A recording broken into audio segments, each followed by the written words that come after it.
Hello everybody and welcome along to the island of Lombok in Indonesia and to the in-journey development of Mandalika just outside the tourist town of Kuta. It is a beautifully sunny day, as so many of the days are here, and so much of the tourists enjoying the surf just to the south of this racetrack. My name is Ben Constanduros, Sandy Stuvik alongside me for a second race here in Mandalika, the fourth round of the championship and the national anthem.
Absolutely packed grid down there, full of fans. 180 performers are about to celebrate the Mandalika festival on the grid. It really, really is. I mean, Sandy, you said to me just a second ago, it feels like a Formula One grid. It really, really is so exciting. We'll get through various different performers that are happening. Here are the highlights, though, from yesterday's race, and it was the superstar of Indonesia, Sean Gelael, in the lead of the race into turn one. Our four silvers, line astern, going through turn one.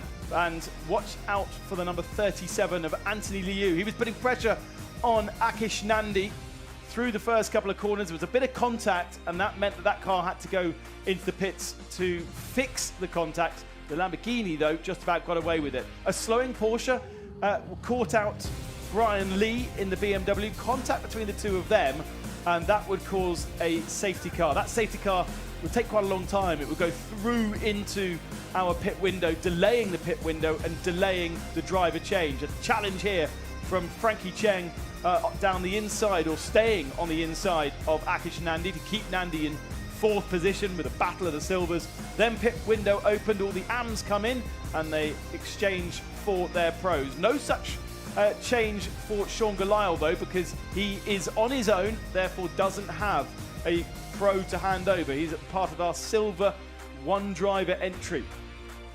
Sean coming back out onto circuit in fourth position, and a little bit of a battle between himself and Jackson Evans, but once Jackson got himself up to speed in the Audi, he'd be able to hold on to that position. The last of our pitters was Andy Dunn, and he handed over to Loy Kai Shan, who came out just in front of Jesse Krohn. But obviously Liu, with very little experience in GT World Challenge, big pressure from Jesse Krohn, the pro, gave him some space, but a little bit of a misunderstanding sent the two of them spinning around at turn number 11. Ultimately, Jesse in the BMW would get a penalty for that contact and put them out of the top 10 positions. At the head of the field, though, Frankie Chen had given his Audi over to James Yu Kwai, and it was therefore an Audi 1-2 with Jackson Evans in the 15, James Yu Kwai in the 16, and Sean Gelael in the Ferrari number 50 would make up the top three on the podium. It was a frenetic race, even though there was a decent chunk of safety car in the middle of it. But would you believe Frankie Cheng and James Yu Kwai's third victory together, fifth victory for James Yu Kwai, and fourth for Frankie Chen. But great to see the four rings back on the top step of the podium.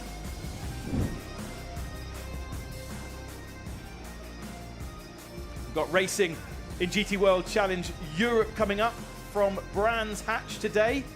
But the global manufacturer standings after yesterday's Asia race look like this, with Porsche just ahead of Mercedes and Ferrari just ahead of BMW.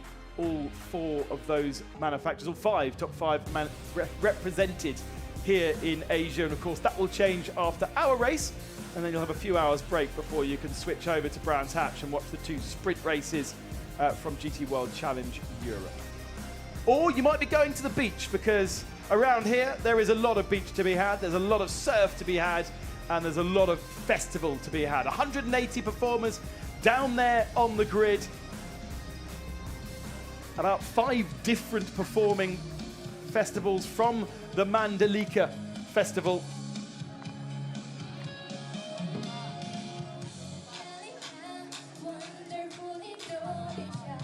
And here we have the drummers from the Gendang Belik. And those are the big drums behind, symbolizing the spirit of togetherness and harmony. It's all very Sasak community celebration, with the Parasine happening at the front. That's the battle between two young martial art fighters. They are known as Pepadus.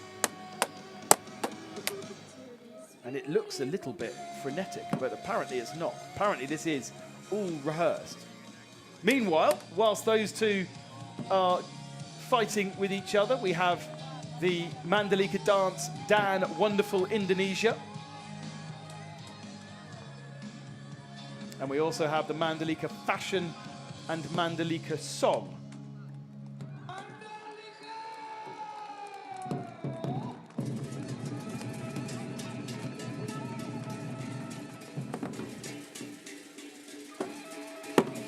Once again, the Sasak celebration here with the big traditional drums.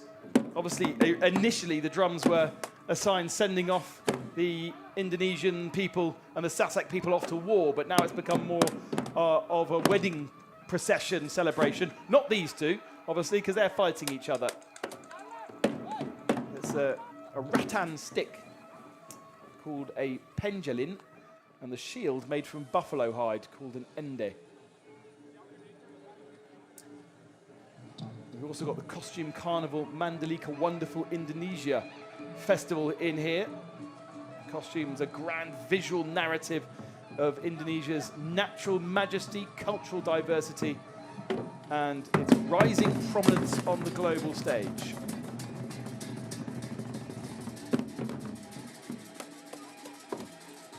Actually went past an Indonesian traditional festival a couple of days ago, happening in the hills just around the circuit.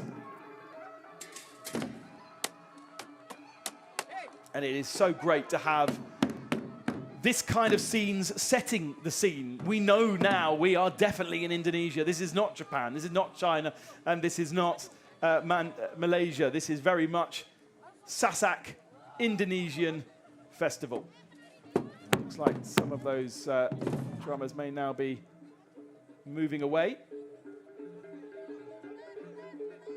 And it's definitely a big part of the GT World Challenge Asia. From the very beginning, the addition of the heritage and culture of each individual country. We're going to go down to Amy, who is on our grid getting some interviews, and we'll first speak to Luke Hartog. Here with the pole sitter, Luke Hartog. Are you enjoying this atmosphere? It's fantastic. Yeah, it's quite the show, huh? It's cool just before the race, but looking forward to it. So we say that luck is a fickle friend. You didn't have it at all yesterday. Did you sleep it off? Yes, exactly. Well, we have the perfect chance to reset now, so I focus on my stint and hand over the car to Anthony. I'm sure he will do a great job, so just maximize the opening laps. And it's Anthony's 60th race with us, so do you think you can contribute to this celebration? Well, I hope so. I heard he had 6 overall wins so far, so hope to make it 7. So all the best luck to you. Thank you. Have fun. Just to cover off that story. So the 37 got damaged at the start of the race, dislodged a wing, had to make an extra pit stop. When it made its scheduled pit stop, was released early into the fast lane to get track position. Then Luke actually did slow down. So it wasn't a case where he was speeding in the pit lane, as we said in the live. He was too slow. So he then got penalized for that as well, drive-through penalty. So lots and lots of penalties for the 37. But they start on pole position. Anthony Liu hasn't won a race for 2 years, and yet he has 6 wins to his name. That is Sean Gelael, absolutely the most celebrated man on the grid today, and it's incredible to see the fan club here. Everyone knows his name, big smile on his face. Sorry about yesterday saying partner to Hannah. Well, I'm sure we'll see Hannah is his fiancée on the grid, celebrating and supporting him. They got engaged back in October of last year. She's a very famous Indonesian actress. But it is so good to see. And actually, let's go down to Amy now, who has Sean Gelael. We can hear from him and see how he's feeling today. Back on the grids with Sean on home soil, home race, race 2. How is the atmosphere? They're all here for you. Oh, so good. Even the grandstands are out there. It's full. Here is full. So super happy to race here. A great turnaround for the guys. Sun is shining, so can't ask for anything more. Hopefully we can do something like yesterday or maybe even better. So the start will be a little bit different than yesterday. You're surrounded by all the pro drivers, maybe a little bit more used to that, I guess. So how it will be for you? Do you think you can enjoy it? Yeah, just lick the stamp and send it, you know. All right, let's just send it then. Good luck. Sean's got a really good opportunity. If we have a safety car like we did yesterday, the second half of the race will come to him. It's going to be a struggle in the first half, but I think the second half, if we get that safety car and the gaps close up, we could see him take that sort of dream victory. Here is the circuit, Sandy, a circuit you drove on Thursday, a circuit you seem to like. Yeah, it's a fantastic layout, and it provides some great racing as well, as we've seen yesterday. So yeah, really awesome venue, awesome location, and just with the mountains there and the beach right behind you, what else can you ask for? I mean, last night at the end of the day, I managed to find Yellow Gate, which is around the back of the circuit, and literally it's turn 9. Just beside Yellow Gate is one of those wooden bamboo bars where you can get yourself a beer and a sun lounger and watch the sun go down, watch the moon come up, and just go racing in the day and do that in the evening. There is nowhere better in the world. So that's the circuit layout from a bird's eye view. It's a nice short lap of about 90 seconds long. Let's now go on board with Sean Gelael and find out what it looks like from a driver's perspective. Hey guys, it's Sean Gelael here from Garage 75 on board the Ferrari 296 GT3 in Manda-LOVE-it circuit. Not a long straight. You can carry quite a bit of speed here as it's a short exit. Brake lane, carry speed, good exit still.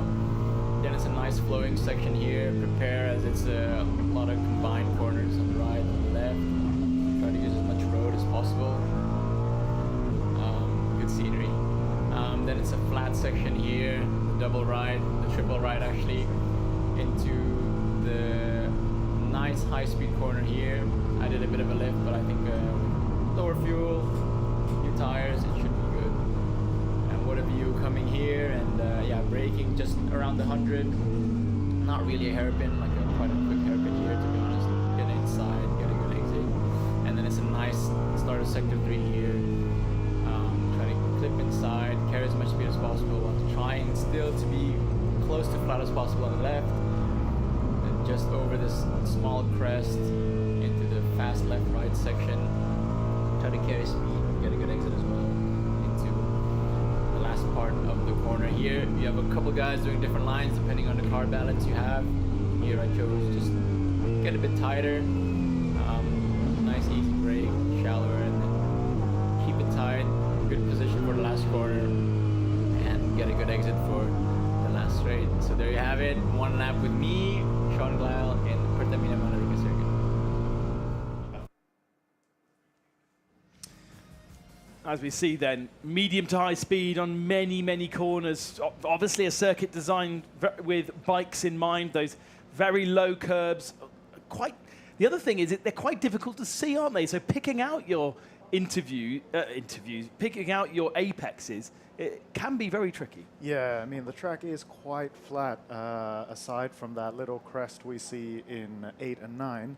But yeah, setting up the car for this flat track does have some of its own unique challenges. But in terms of the track, yeah, those little yellow bollards do kind of help. They give you some kind of feedback as well when you're exceeding the curb a bit too much. 2,500 Sean Galisle fans here today, bringing loads of popularity to the island. The island absolutely buzzing also with a volcano race, would you believe, running up the mountain a bit further north from us. So lots of competition. Let's go down back to the grid with Amy, and she's got Adderley Fong with her now. So back on the grids with Adderley Fong. You are the silver pole sitter. Good qualifying, a fantastic job. I think you can roll into this race with a good spirit. Yeah, I think so. Better starting position today. I think we're sort of more in the front, so we'll avoid the mid-pack tussle. And starting to understand the Ferrari a little bit more, especially when we upgraded to the Evo package. Our first test day was the Thursday in Sepang. So still getting to grips with it, and I think we're finding it more and more each time we go out. So a bit on the back foot this weekend because we spent the first day repairing a lot of small problems, but I think we're getting on top of it.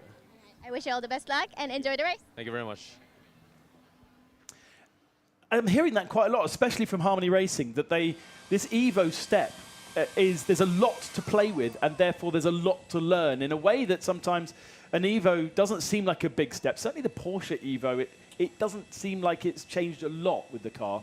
With the Ferrari, it's a big jump. Yeah, and interesting to note as well in Harmony Racing that they're running, I believe, 2 Evo spec 296s and the one non-Evo 296 with Andy Deng.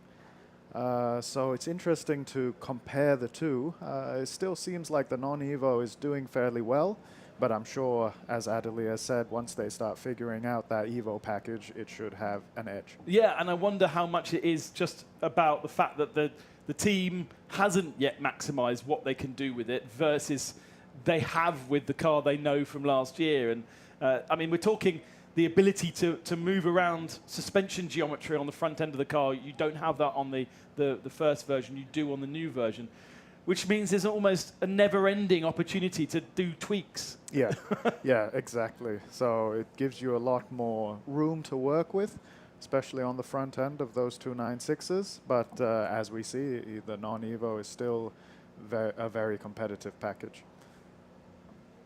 Ferrari with looking very strong here, but with no victory so far this year. Let's go down back to Amy on the grid. One car that had contact yesterday was Brian Lee. Let's see how he's feeling.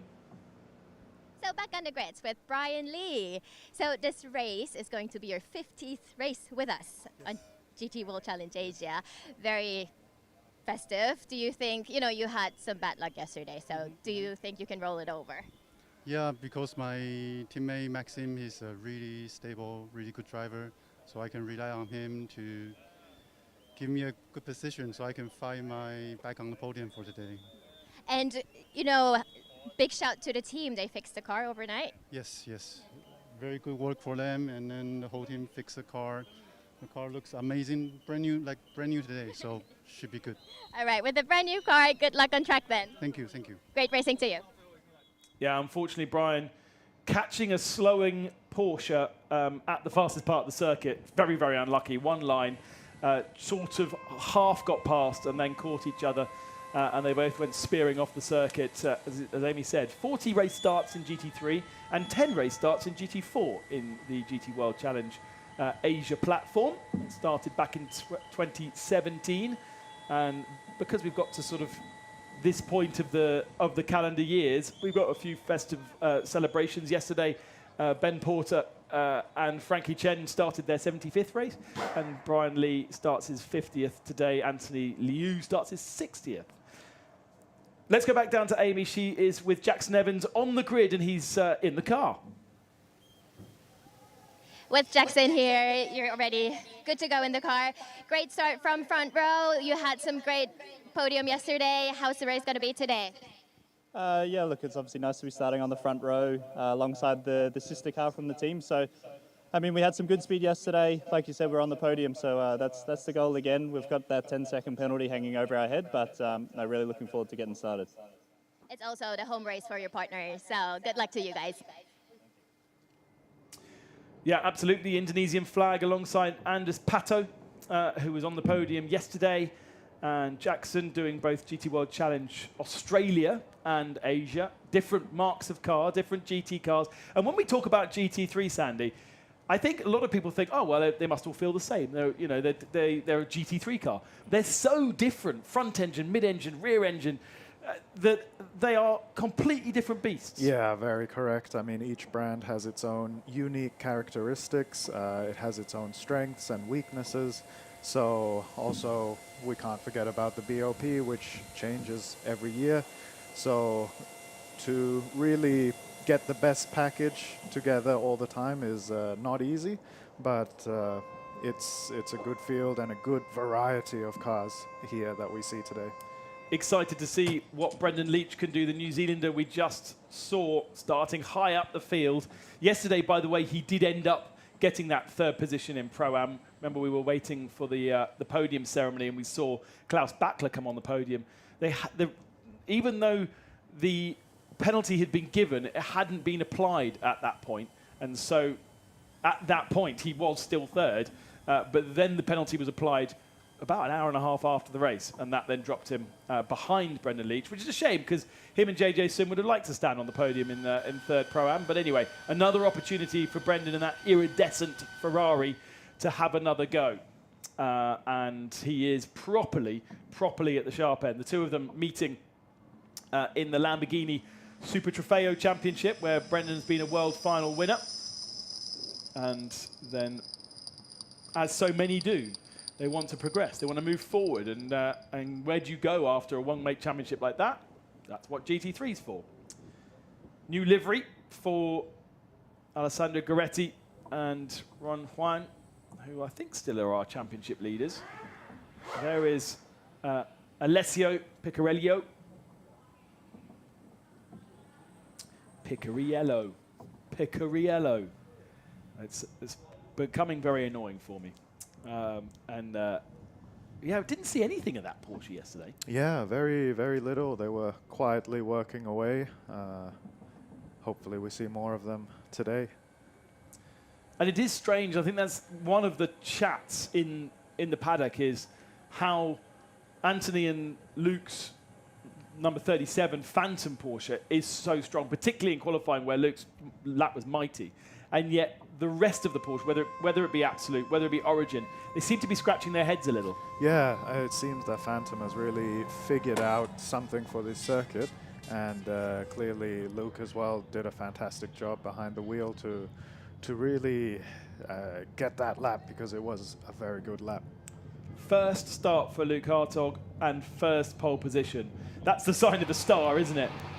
First start in GT World Challenge. Asia has done America before, and lots of experience around the world, but only recently becoming a Porsche factory driver.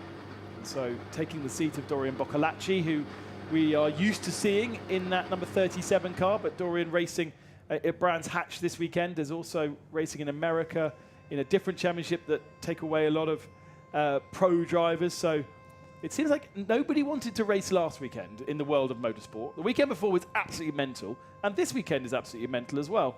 As I say, GT World Challenge Europe happening at Brands Hatch today, later on in this day. It's because today hasn't really started over in Europe yet, although they're maybe waking up. 2 formation laps, as is customary, to get all the drivers up to speed, to get the confidence up. Just another story we didn't cover off. The Nissan 500 with gearbox issues in qualifying didn't set any lap times, and actually Kimya Sato didn't get out onto circuit in Q2, wasn't allowed to, in fact. And so Kimi Sato, in theory, by the letter of the law, shouldn't be allowed to start this race because he didn't do a lap. But he is starting. He's been allowed to start the race. So great to see him. Here are our championship standings then. Goretti and Huang with 55 points, 15 clear of Frankie Chen and James Yu Kwai after their victory yesterday.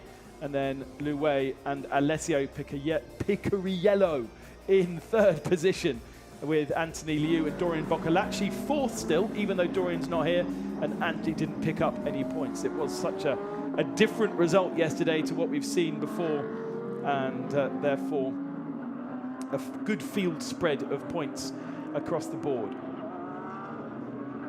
Another very good result also we haven't mentioned for that car there, just going through shot, the number 77 of Dean Chen. Not only did Dean Chen and Lai Jiatong get themselves a win in the Silverhand category, they finished fifth. And Dean's only done about 3 GT3 races in his life. Yeah, really great drive from both of them yesterday, just being consistent, staying clean, and yeah, at the end they found themselves P5 overall, which for a Silverhand pairing is extremely impressive. Staying out of trouble, always key. We've obviously not quite as big a grid as we had last year, but still that actually slightly cleans up the racing, doesn't it, sometimes? You tend to have better, cleaner races with a few less cars, but we did have a very long safety car yesterday, and we had 2 lots of incidents, both cars crashing into each other. Yeah. Track temperature 51 degrees, so that's about 7 or 8 degrees cooler than yesterday. Humidity exactly the same as yesterday, and temperature seems to be 30 degrees every day here. Yeah, it's been very consistent in that way, and we also haven't seen much rain, especially not during the day at least. Yeah, always a bit of a risk coming to places like this for rain, and obviously Sepang the same, but yeah, no rain this year. Last year it was dreadful. We had a massive thunderstorm one evening for about 2 or 3 days. Here are the pole sitters then. In AM, it's the 22 pink Porsche. At Silverhand, we spoke to Adley Fong earlier in the 13. Another win here at Harmony Ferrari on the silver pole with Liu Kai-shun. Very good qualifying from him, up in 5th position overall. The Pro-Am is our pole car with Luke Hartog. So it will be Luke alongside Jackson Evans on the front row. Jesse Krohn and Brendan Leach on row 2. And then those great qualifying from Liu Kai-shun and Sean Galile alongside him. Goretti only 7th alongside Picariello in 8th. Then Adley Fong there, we mentioned earlier, 9th spot start for him with Max Hussein alongside. Winner from yesterday, James Yu Kwai, only down in 11th position, but remember he's in with the pros, and he is a silver. Klaus Bachler alongside him. Nakayama we welcome to the championship in the number 18 machine that he didn't get a run yesterday with that car crashing out, and Liang Jiatong in 14th. Elias Seppänen in 15th spot in the Mercedes, best Mercedes, and Akish Nandi alongside him, the championship leader in silver. We'll be looking to try and get a good result today. Tsubasa Kondo 17th alongside him, the Seiji Ara, then Wang Zhongwei, Mike Zhou at the back of the field, Andrew McPherson, who got rather swamped, if you remember, by the pros, and then Kimi Sato. It'll be interesting to see how the 500 does again from the tail end of the field. It's Super Sunday, sunny Sunday, and we are ready to go racing in Mandalika. Really, there is no better place, and we always get great action.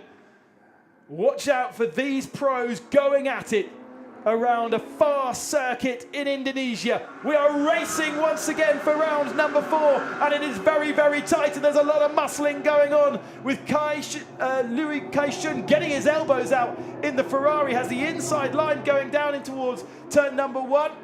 Brendan Leach trying to turn in, but there was an Audi on the inside of him, so he's now on the gravel, as is Max Hussein further back. And those two losing a lot of track, but at the head of the field, clean start for Luke Hartog, and everyone else squabbling over 3rd spot. Actually, that's a great start. That's Picariello up to 3rd spot. Yeah, really a lot of shuffling around here. Alessio had a massive cut in T2, I have to say, though, so we'll see if the stewards investigate that. And damage for Sepp, and then I think he's picked up a bollard on the front of his Mercedes, which will be blocking the air intake. Or is it a part of a car? What is it exactly? He's going to come to a shot here. I don't know, whatever it is, it's going to cause all kinds of issues for the Finn. And still a little bit cold tyres, not quite up to temperature yet. The car's moving around underneath him, and Seppänen there is a little bit of the cork in the bottle with that problem. What is it though? It looks like one of the, maybe the brake markers or one of the commercial boards. Either way, blocking the brake duct on the left-hand side. Doesn't come into the pits though. So now needs to work out a way of getting rid of that without having to make a pit stop. So wiggling around. There's a BMW behind that's got damage, the 89 machine of Jesse Krohn, that is. And that sheds its bit of bodywork, but Seppänen still not being able to get rid of this. He actually needs to go in the gravel or the grass, I think, would probably be the best bet. There's the damage of Jesse, it's not Jesse Krohn, sorry, it's Max Hussein in the other BMW, who, well, that panel was already damaged yesterday. It's been replaced and now it's been damaged again, and now it fully flies off. So now, unlike what happened to Anthony Liu yesterday, he won't get a black and orange flag for that one because it's already parted company. Yeah, he should be clear with that. The car otherwise looks like it's driving fine. He's certainly pressuring Elias in front of us. Something's happened there. Oh, two cars off in the gravel down at turn number 10. One of them is Adderley Fong, who he spoke to on the grid. And I don't quite know who the second one is. Oh no, it's Sean Galile. Beached in the gravel and out of race number 2. Look at that, the Ferrari looks pristine. But that is game over, and that will also be a safety car, I'm afraid. Yeah. Ah, gutting. I'm gutted for everybody here. We wanted that fairy tale. We wanted the fairy tale of a win. There's Hannah, his fiancée, and David Chipto Bianturo, who owns the car. And big shakes of the head. We've got the onboard camera, so hopefully we'll be able to find out what happened. Elias Sepänen's taken the opportunity with this safety car to come into the pits. The team will get rid of the stuff that's blocking the radiators. It's going to be overheating that car somewhat. And there's a bit of bodywork also to clear up from pretty much on the racing line there, Sandy. Yeah, it's pretty close, so hopefully they can use this safety car period to just clean up the track of all the debris that we have seen so far. On board with Sean Galile then. We've got Adderley Fong in front of us, coming down to turn number 10. He's quite far back if he's going to try and make a move here. Oh, my Lord. Oh, wow. Yeah, that was a three-pointer, I think. He came from downtown there.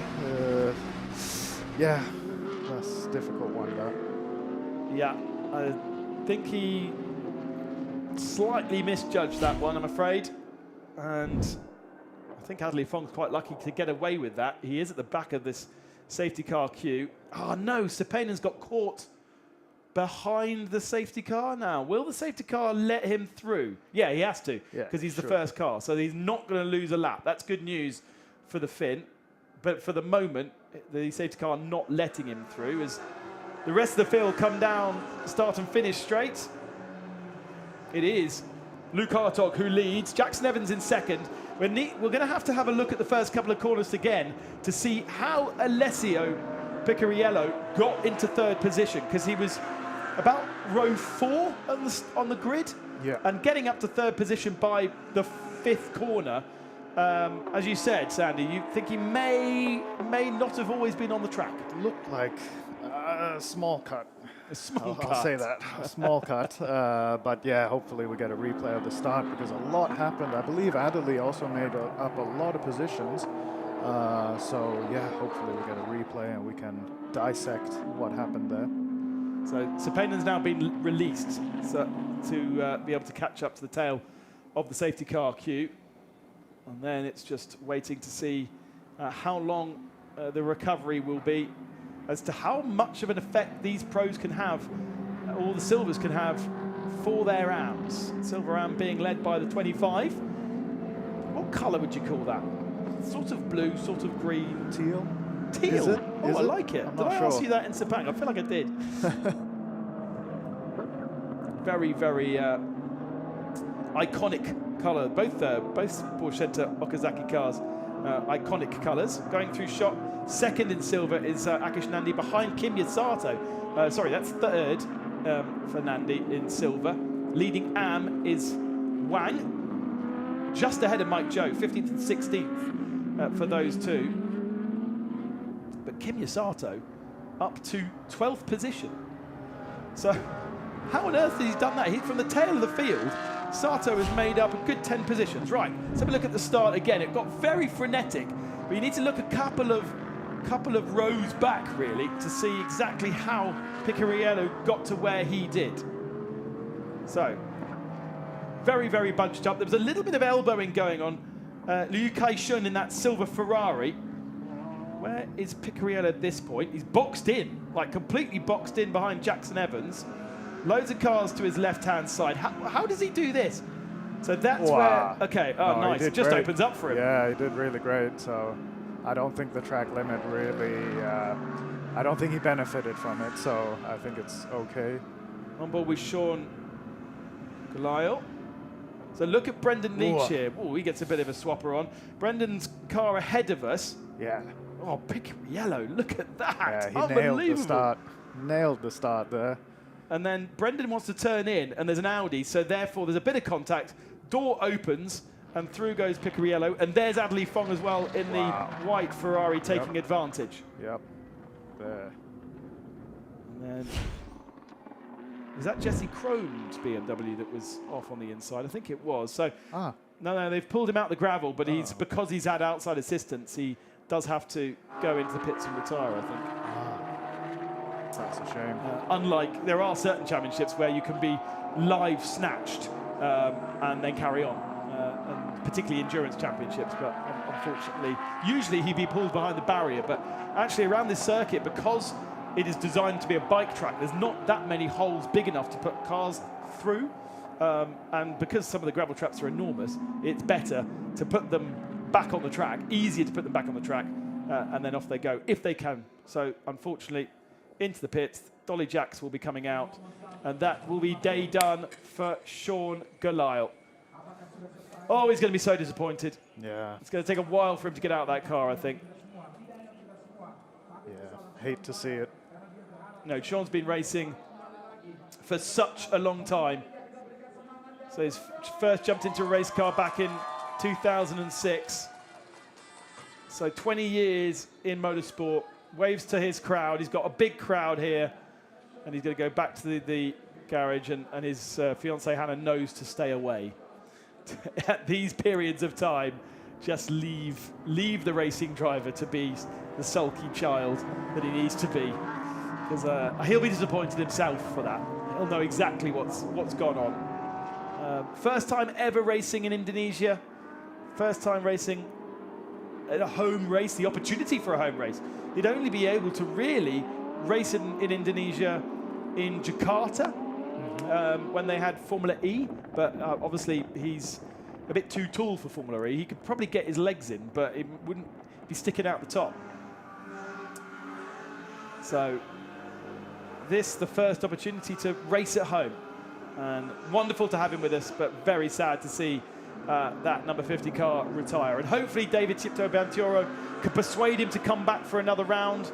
Obviously Christian Colombo won't like that, but an opportunity for David to move out of the AM category where he is at the moment with Christian Colombo, and perhaps be in the silver AM category, which in this race anyway has 5 participants. Most game places, we just mentioned that. Kim Yasato from the very back of the field up to 12th position, so making up 10 spots. That would have been a fun onboard. I'm sure you can think you can tune into these onboards individually on our GT World YouTube channel if you want to have a second screen, or if you want to ride on board for the whole race. it might be worth riding on board with Kimi Sato. First time for him driving in this Nissan. I was looking actually yesterday at the ages of some of the homologations in GT3. And get back to me on that one. Let's go down to Amy, who's got Sean Galisle. Let's find out just how disappointed he is.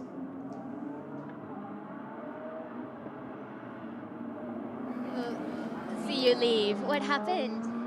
I don't know. I mean, he was going a bit wide and sent it down the inside. Then just somehow closed the door, and I guess he didn't see me, or I don't know. So ask him. All right. Thank you very much. Hope to see you soon again in this series. Thank you. Yeah, okay. Disappointing. Very, very disappointing. Cars are rolling and getting themselves ready to go back to green flag racing. Luke Hartog controlling the field, bunching the field as well. He is really running this one slow, waiting to get onto the throttle. He's got that tricky last couple of corners. The safety car is now off the circuit, so he won't breach any regulations by overtaking it. When do you go? Behind him, Jackson Evans, Picariello, then Liu Kai-shun and Brendan Leach, Klaus Bachler, Jesse Krohn, Alessandro Gueretti, Kondo, Usen and Jaitong Liang. Back to green flag racing, not a good start at all from Liu Kai-shun, and he thinks he's already going to lose a position to Brendan Leach. He does. Has Brendan overtaken before the line though? Are you allowed to overtake before the line? Regulations change, don't they? I think he did it just after. It looked clean, but difficult to say from our angle. Some races you can overtake before as soon as it goes green. Others you have to wait to the finishing line before you can overtake. Side by side here for the lead in Silver Am. Kondo and Usen. Usen backing out of that one. A few changes further back.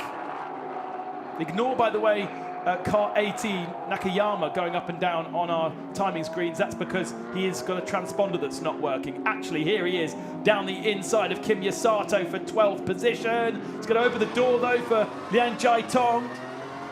And Jiatong goes through as well, so Kim Yasato finding himself hung out to dry. And also coming through is the number 16 of James Yu Kwai. So that really hasn't worked for the big Nissan. Is there an opportunity to fight back, though, in these next couple of corners? It's really a bit of a one-line circuit there. Yeah, especially through this final sector here. Maybe we can see a move into the penultimate corner, but a lot of the medium-speed stuff there is quite one line. Akash Nandi's got ahead of James Yu Kwai, so he's up to second position in silver, but lots of squabbling just outside the top 10 positions. Brendan Leach ahead of Bachler in fifth. And the big loser there on that restart was Liu Kai-shun in the 96. And he's now got Jesse Krohn. Those two coming to blows yesterday. Right on his tail in that big BMW. I really thought this was going to be a BMW circuit after what we saw last year. It just isn't really working out. We saw such good performances from KRC last year with Tony Moran and Max Usen taking the Silver Am Championship. But so far, those BMWs not quite as on song as we would have expected. Jesse, it's a little bit later on the brakes, but not quite close enough to send it down the inside. He's going to want to hurry up, though, because Gueretti, our championship leader in the green Porsche, don't forget, a change of livery for that car for this weekend.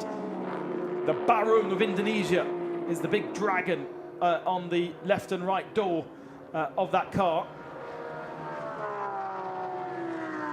But Gueretti hasn't starred like we saw in Sepang. In the end of the race, they're there and they get the points, but it's, you know, at the moment, they're down in 8th position. Yeah, it certainly seems like the absolute Porsches are just lacking a little bit, certainly compared to Luke Hartog in the Phantom Porsche. Hartog with the fastest lap of the race at 29.2. Nobody going faster behind him. Tenths of a second being given away to Jackson Evans in second, Picariello in third, Brendan Leach in fourth, Bachler in fifth. Welcome back, Klaus Bachler, after 2 weekends of racing back in 2023, where he partnered Vutterkorn into Pruvasak. He's back with Vutti for this race, hoping to finally get a result for Vutti, because it hasn't yielded any points so far in the 918 machine. Also, not a very lucky machine last year, if I remember correctly. It was the car that Wang Zhongwei and Patrick Pilet drove. Jesse Crone all over the back of Liu Kai-shun, flashing the lights, and this is where they came to blows around this part of the circuit. But that was after a pit stop, and I think, you know, that was when he was getting up to speed, straight out of the pits, brand new tyres, and he sort of felt the need to be kind and let the door open, whereas now, in racing conditions, he is keeping the elbows wider. Yeah, certainly learning from yesterday's happenings, I believe. We talked a little bit about aero wash yesterday. Yes, he is right underneath the rear wing of that Ferrari cutting through the air very, very cleanly. But the BMW is going to feel very different in that situation versus driving around on its own. Yeah, I mean, BMW certainly looks very big from the front, but as we see on the straights, they are quite powerful. I think they can use the draft to their advantage, perhaps to set a move into turn 10. On board with Kinya Sato, 4th position in silver at the moment. Don't forget that Liu Kai-shun, up in 6th position, is a silver driver. But there is a big battle going on for 2nd in silver. Nandi has it at the moment. James Yu Kwai in 3rd, and then Kinya Sato we ride on board with here in this Nissan. It's GT3 number 48. The homologation number for this particular Nissan. We are now at number 59 with the new Temerio Lamborghini.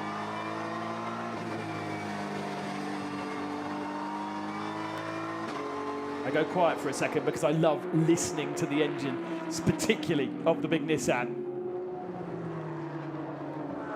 But such a different car. Kinya Sato driving in Super GT 300, which effectively is a GT3 category in Japan, but he drives a Toyota Supra there.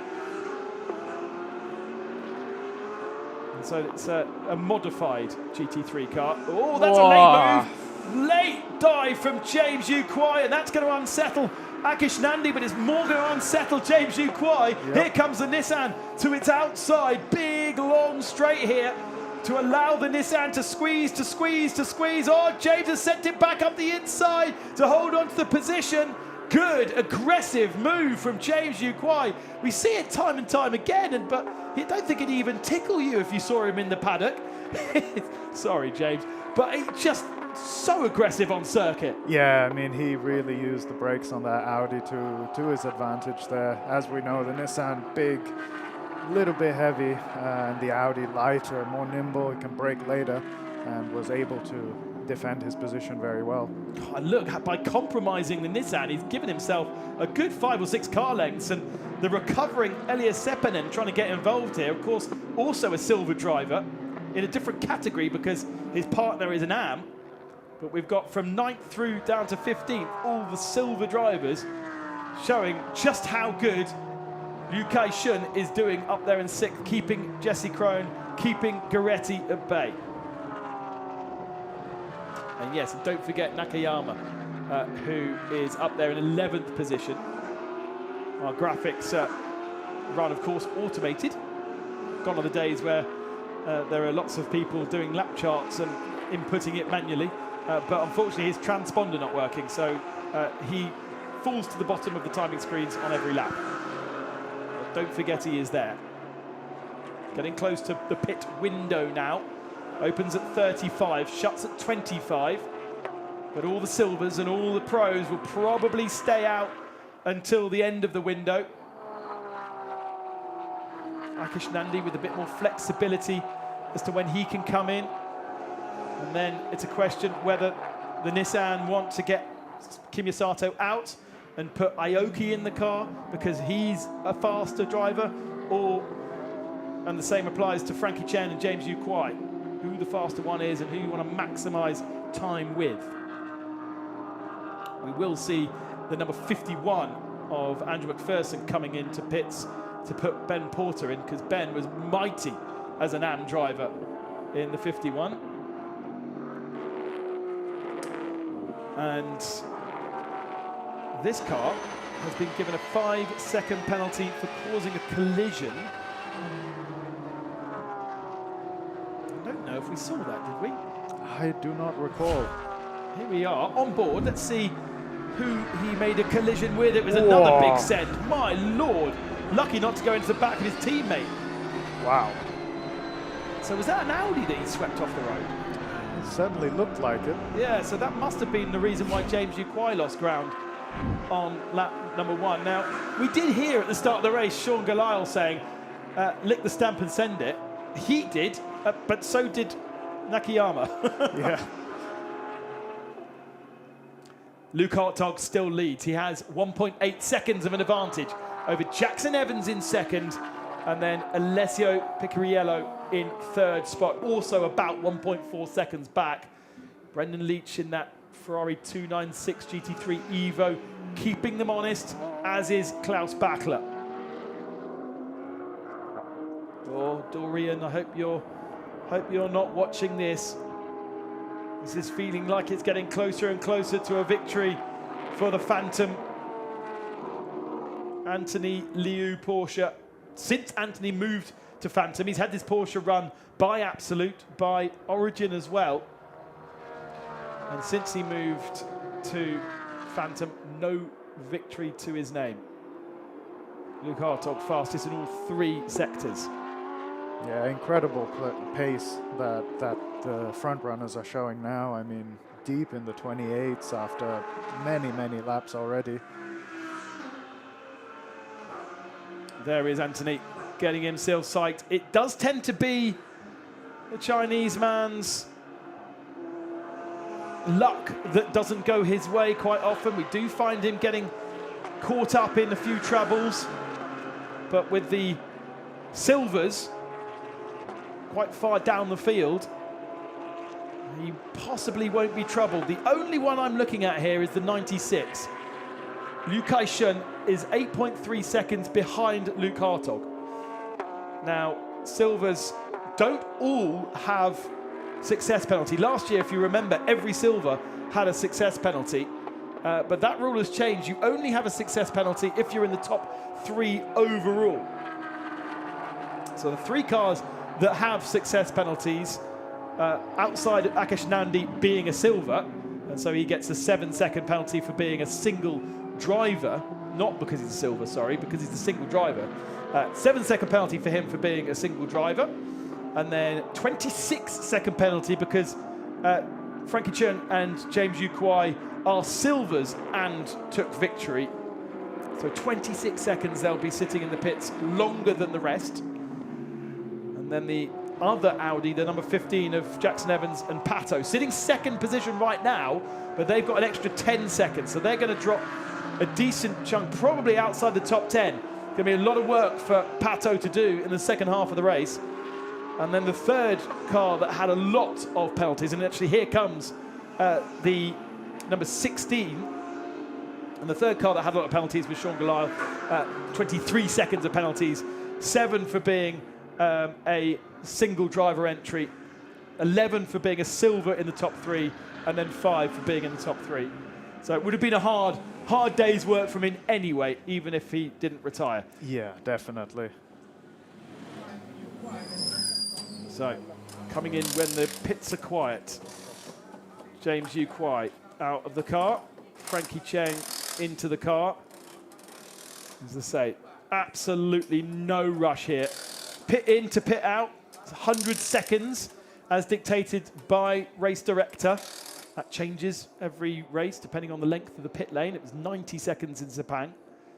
And then as a silver in the top 3, an extra 11 seconds on top of the usual top 3 penalty. So no penalty for Luke Hartog. His closest rival, Jackson Evans, does have success penalty. He's going to push or help Picariello and Lu Wei up into second position. And I think Jackson Evans is going to go down to about 9th or 10th. Or Andres Pato is anyway, once that is handed over to him. Slightly calmed down on circuit. Brendan Leach there holding on, the New Zealander. Lamborghini Super Trofeo World Finals winner. And for a long time I thought that Brendan was going to be a Lamborghini Works driver. He did everything he needed to do to be a Lamborghini Works driver, but just at the wrong time, just when Lamborghini sort of ended up going for that WEC program, spending a lot of money on a hypercar, then that program being pulled and the bosses changing hands, the CEO of the racing. It all got a bit messy with Lamborghini for a while, didn't it? And so Brendan being caught up at that moment in time. Yeah, I actually thought he was a Lamborghini factory driver because that's all we saw him in. Yeah. And sometimes that's a really good thing, isn't it? Sometimes it's great to just go, right, I'm going to be a Porsche driver. I'm going to drive Porsches all the time. Yes, I'm going to spend the money to do it, but if I'm good enough, then at some point, like Luke Hartog, they're going to come calling for me, and then I'm going to start getting paid. Yeah. But unfortunately, Brendan had the same idea with Lamborghini. It didn't really work out for him. So then, within the Lamborghini Super Trofeo, driving with JJ Song, and Song said, I want to go GT3 racing, and Brendan was like, what? Well, this is how we're going to do it, and put together the program in that absolutely awesome Ferrari. Started driving different GT3 cars for different teams, and now absolutely a professional jobbing GT3 driver. And we didn't see anything of him in Sepang. They really were struggling with that Ferrari, but now starting to get a grips. Into the pits comes two of our silvers then. We've already seen the third back out on circuit, but of course with that success penalty going to be miles behind. But between Nandi and Sato, I think we'll probably see the 500 out ahead of the 27, because of course the 29, sorry, has that extra 7 seconds. Driver has to get out, and he has to shut the door, and then he has to get in again. You're going to see this from this long shot. Out, door shut, door back open again, jump back in. I mean, there were days when single driver entries had to run around the car, do a little dance, be behind the white line, all this kind of stuff. Yeah, there was a big discussion before Sepang as to how the single driver was to do their pit stops, and they've ended on this conclusion where the driver exits the car, closes the door, and gets back in. And actually, because we have timed pit stops and everyone is quite capable of servicing the cars within that 100 seconds, it doesn't make a big difference, the whole getting in and out of the car thing.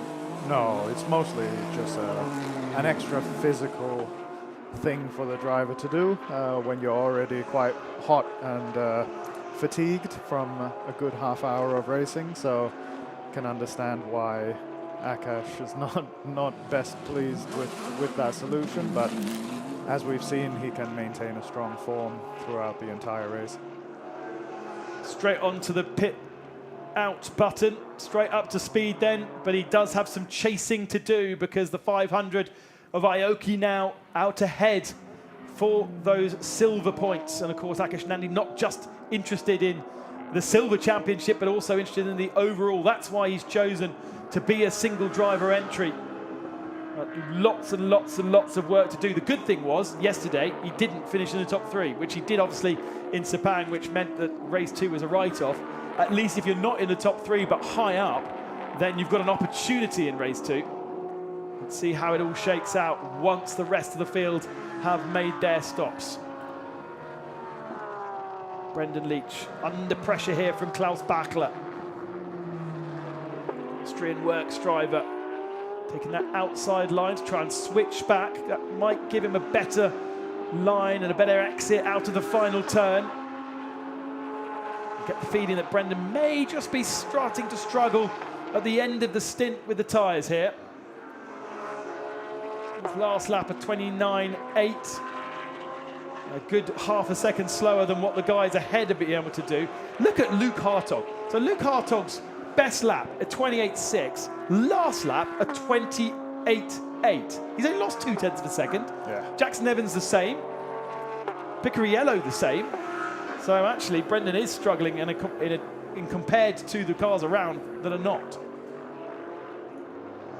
A few other cars making their stops slightly out of sequence. Getting close to the end of the pit window here.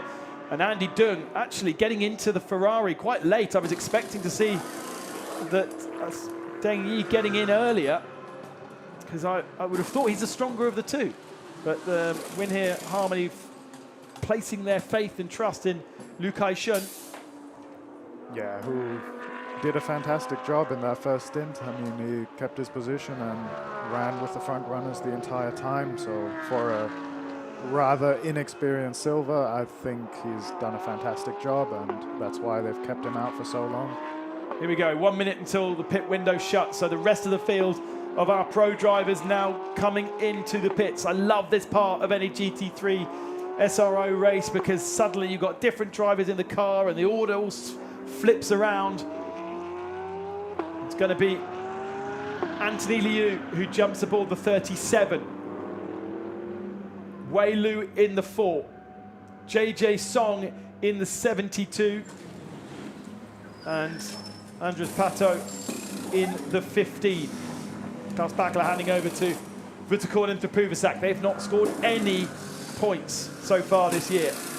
The best result being the 11th yesterday after all of that turbulence. You set a different set of tyres going on. I don't say necessarily new, because they may not be chosen to use the new set. It's a bit of one bit of information that we can't tell you in these races, because obviously the teams don't want to tell us. All we can do is hope that we can see from our RF cameras whether the tyres are new or have been used in a session before.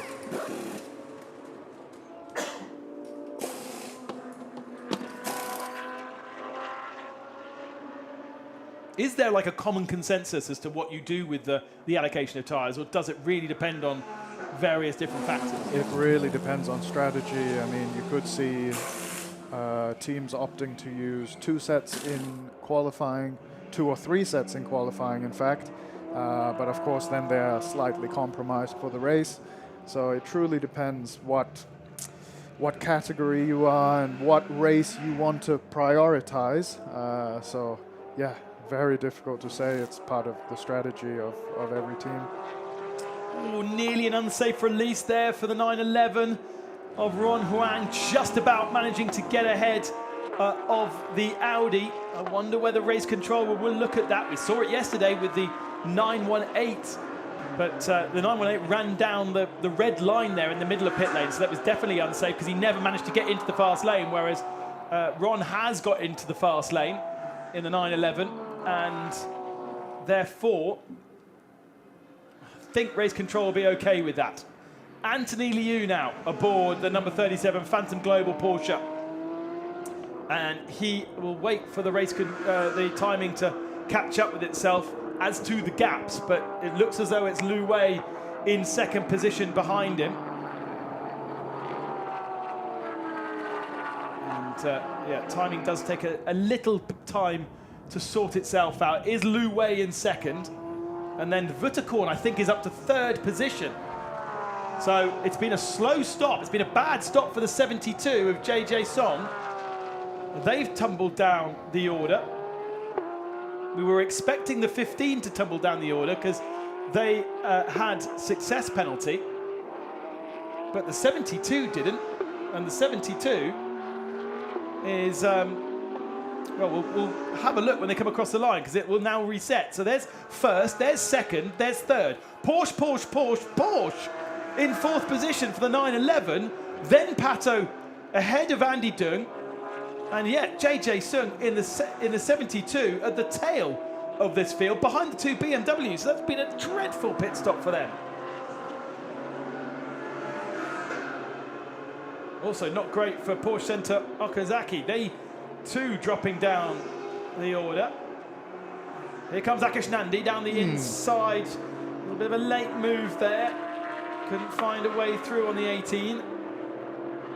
It's for 12th position. Dean Chen up in front. So not only Herzakic lost a couple of seconds on the 500, as we would expect, but also he's got 2 cars between himself and the 500. Yeah, 2 cars now in the 500, definitely trying to make a gap. Oh, 5-second penalty for the 72 as well, and that's exactly what I wondered about. That is overtaking and overlapping before the line. Now the rules change in different championships, so it's really, really tricky. Here's the race, the restart, and basically he has already overtaken the 96 Ferrari before we get to the line. And they're saying overlapping, well, it's actually overtaking before the green flag. So it's not before the green flag, it's before the line. That's the crucial thing. Brendan Leach saying, being given 5 seconds at the end of the race. So that's not huge, is it? Yeah, hopefully they can make some of that up in this stint now. Andy Dung then in 6th position in the 96 Harmony Ferrari. Chasing down Ams ahead of him. He is a silver. Pato, Juan, Interpuvasak, Luay and Anthony Liu all ahead. How far can he go? Brian Lee leading the silver Ram category, and he's got a decent advantage over Dean Chen, so that's a great way to come back after yesterday's fracas, and even the start of this race's fracas. Further back, we've got the battle there going through shot for 4th in silver Am, but we're hunting down our Am leader. That is Setuan Santoso from Indonesia. Shares that car with Mike Joe. And Santoso will be bringing that Indonesian flag onto the podium in Am, and has about half a minute advantage over Ben Porter, who will be the one carving his way through the field. Much like Frankie Check down the inside of the Am of Liu Hang Cheng. That's for 19th position. This silver being in the top 3 penalty is huge, isn't it? Yeah, it's truly massive. So, especially with their win yesterday, even more so. Yeah, it's an extra 11 seconds onto the success penalty that you get anyway, which I suppose if you have a normal race that sort of the field spread is large, then you don't lose that many positions. But if the race is compressed, now why is he coming into the pits?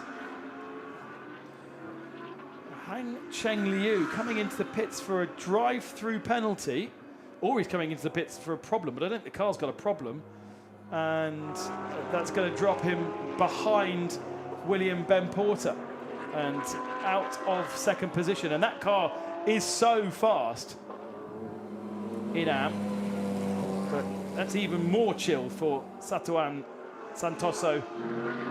Oh no. Oh, Nissan's been off. It was a drive-through penalty. He didn't go into the box, so haven't had the notification on the screen, but drive-through penalty, presumably for track limits. Oh, wow. There's a lot of debris being strewn on the road here. The 500's been off the road in the gravel, and out of 2nd position in silver.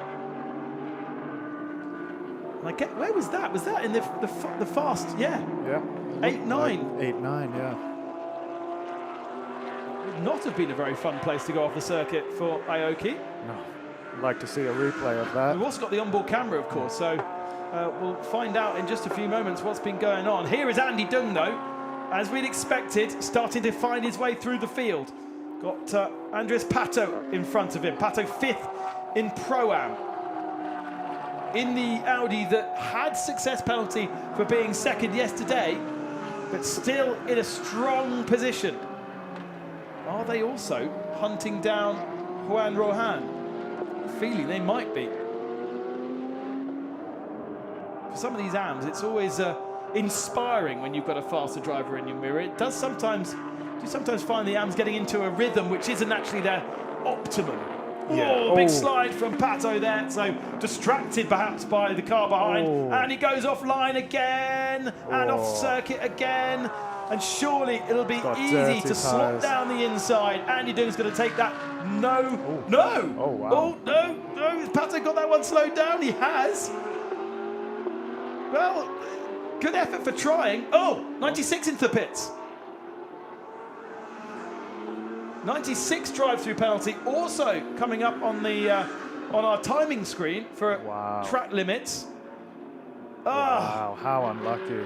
We didn't see this many drive-through penalties yesterday for track limits. We saw 1 or 2 right at the end, but already 2 with still 16 minutes remaining. Now, in Europe, the track limit penalties are driver, not car. I'm pretty sure that's correct, but I believe here it's by car. Car, not driver, yeah. So whatever his teammate did in the first stint, that will carry over. Oosh. And so that's surprising because that means well, I say pro, obviously it's Liu Kai-shun, so not necessarily a pro, but obviously already had quite a few.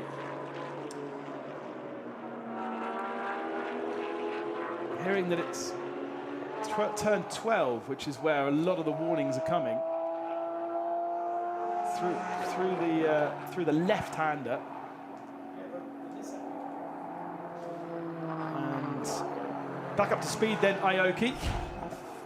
Here we go. Here's the replay of what happened. Didn't quite catch that, but he's obviously just got loose, completely unsettled. Yeah. Car stopped. And that is the 27 of Li Chao. And that's down at turn number 4. So that feels like more of a stop than a crash, but there did seem to be a little bit of damage on the left side, just in front of the left rear wheel arch. Just seeing if anybody else is tumbling down the order. But unfortunately, with 14 minutes remaining, we may get another safety car to get that car removed, because it's not in an easy place to snatch, and that's going to undo all of the work of Luke Hartog particularly, and the 8-second advantage that Anthony Liu has over Lu Wei. Comfortable right now.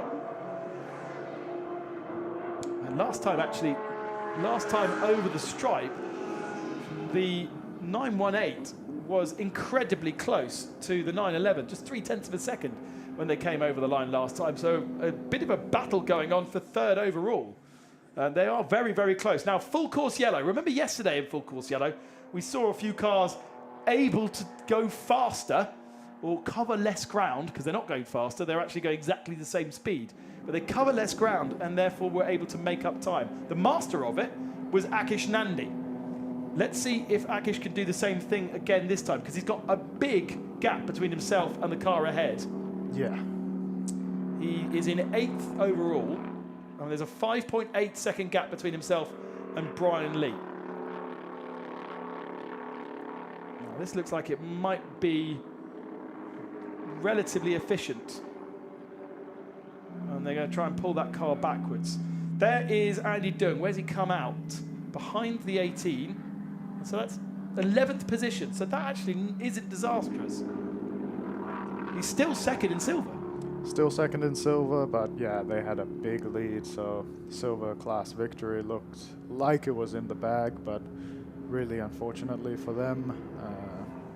Leader in silver, Am, has got its 1 second stop-go penalty for a short pit stop. That means he's got to come into pit lane, he's got to stop for 1 second, then he's going to leave. So that's going to throw out the window of his Silver Am lead. But if we go safety car, it'd be even more disastrous. Let's go down to Amy. She has Klaus Backlit from the 918. In the box with Klaus Bachler. Fantastic job of yours from P12 jumping up to P3. Yeah, I mean, really happy about this because, to be honest, yesterday was tough. We had a good practice session, and then quali was really a bit disappointed.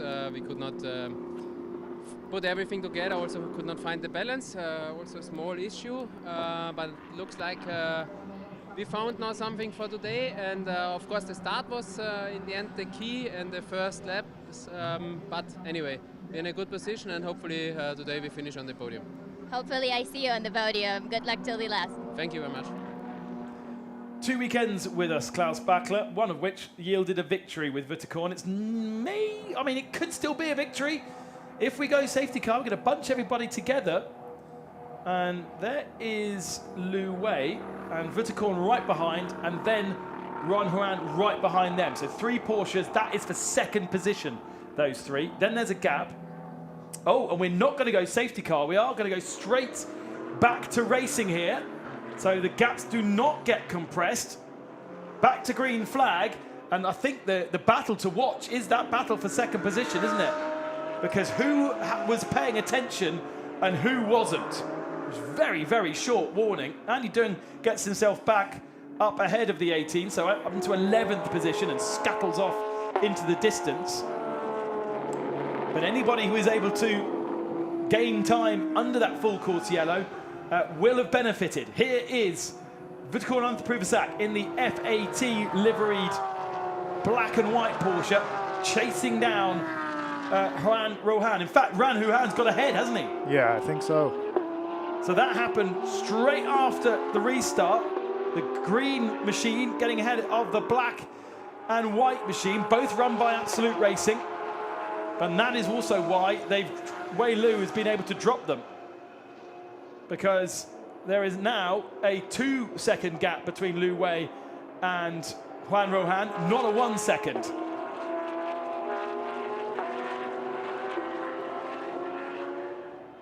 And a bit of breathing space there for Lu Wei. Anthony Liu will be very, very happy that he didn't have to get behind a safety car. Good work from the marshals around the circuit to get that Mercedes removed quickly.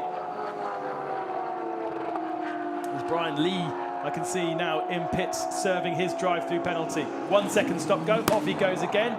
It's going to put Craft Bamboo back to the top of the Silver Am standings with Dean Chen. But where is Brian Lee going to come out? In front of the 25, I reckon. So that's going to be, that's going to be behind this little battle. Yamaguchi and Santosho fighting each other for 17th spot. And actually the number 10 coming out behind Frankie Chen in 15th. So ahead of the 25, as I said, drops down to 3rd position in the Silver Am category. Puvasak has lost ground to Ron. And Huang looks like he's chasing down Lu Wei. Yeah, looks like he's making inroads to Lu Wei there. So maybe we can get a battle for second place before this race is up. I can't believe how it all comes together for that 911 machine. Win in the opening round of the season, 3rd in the second race, 4th yesterday. And it is looking as though they are going to be at least on the podium once more. It's consistency that wins you championships in GT World Challenge Asia. You may only get yourself 1 or 2 victories across a year. Very, very rare to get more than that. But if you can podium on most races, then that is how you get the championship. And it's looking so very strong for Goretti and for Ron Juan Rohan. Already on the flashes. Yeah, he's going to be all over him. He's taking tenths out of him every sector, so. But Lu Wei is a very strong competitor. 7 wins to his name. Knows this blue Ferrari, Porsche very, very well. It's obviously his car. And not only does he race it in these sprint-style events, he's raced it in endurance-style events. It's always so bizarre that it's his car, he races it so often, he knows very well, and yet they still need to find something every racetrack they go to. It's not quite right for here, it's not quite right for there. And I feel as though both of these two have been chasing setup. Good exit from the final corner here from Ron Huang. Championship leader goes to the outside, dummies to the inside, late on the brakes, down the inside into turn number 1. They run side by side, but not quite forceful enough. Still side by side into turn number 2. He has the inside line, but now it goes left for 3, and he can't quite get past. Lu Wei's going to have to get his elbows out, though, because it feels like it's almost inevitable. Can he keep that defense up for 7 more minutes? And if he does so, if it can get Vutakorn back into this battle, which, you know, instantly he's got a lot closer by those two running side by side, that will help too. Yes, and we see Andres Pato as well starting to join this fight as well. More of a lunge and a bit of a distraction that time into turn number 10 with the flashers at the same time. But now we have 4 cars fighting for second position. Anthony Liu's going to love this. They're side by side. Wei Lu out on the dirty stuff and loses the position. That really was not an overtaking spot. And here comes Vutakorn into the Zach. Looking down the inside, side by side through a place you really shouldn't be going side by side. Now Vuti's on the outside line, on the dirty stuff. That's going to allow Pato to have a sniff, but shuts the door before there's an opportunity. Or is this an overtaking opportunity? No, it's contact between the two. Not again, Vuti. Not again. Wei Lu has got away with it, but Vutakorn into the Puvasak lost control there. Yeah, a little bit ambitious. Very animated. Yeah, there's the Italian blood coming out of the Belgian there. Alessio Picariello clearly disappointed. I think, touch wood, Lu Wei may have got away with that. Yeah, hopefully no considerable damage to either of those Porsches. Wheel-to-wheel contact, wasn't it? And Lu Wei holding on, but of course there's other cars involved. What is going on here? This is Hangcheng Liu fighting back Anthony Liu. That's our leader, by the way, just to clarify here, the confusion. The 37 is our leader, trying to put a lap on Liu Hangcheng, and Liu Hangcheng has just fought back and, well, wanted to run side by side. Yeah, I'm speechless, to be honest. Now, that isn't going to make Anthony Liu very happy at all. I can see, like, Lu Wei is sort of an innocent party, but yeah, on the flashers, this can't, that can't be a Phantom Global Racing versus Origin sort of team play, I would imagine. I can't imagine, actually, that would be the way it's going. So, to reset where we are now, it is Anthony Liu leads. That is our second place car, Ron Huang. Third for Andres Pato. And then a big gap to Lu Wei. And here is this replay. Tell me again. So I think Vuti here is distracted by defending the Audi. Yeah, so he blocks off the line and then maybe outbrakes himself a little bit, notices that the car's kind of getting away from him, and at that point your trajectory has already been determined and it's kind of a passenger going into Lu Wei there, but yeah, just not what you want to see, unfortunately.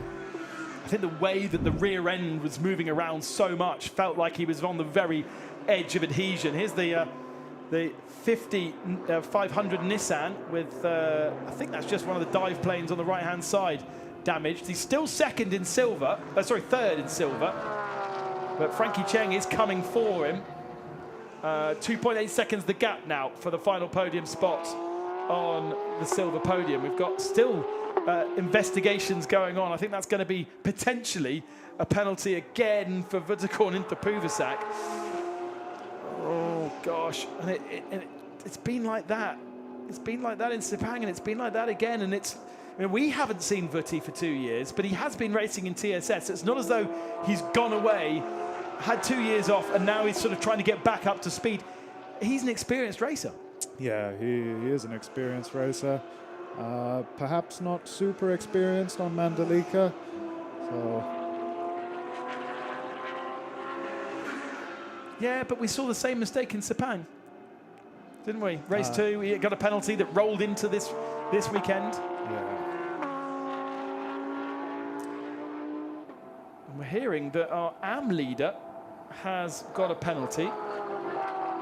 So that's Satuan Santoso. And look, Ben Porter is only 5 seconds back from him. Ben Porter is on another level here in Mandalika, and he's starting to really gel with the Evo.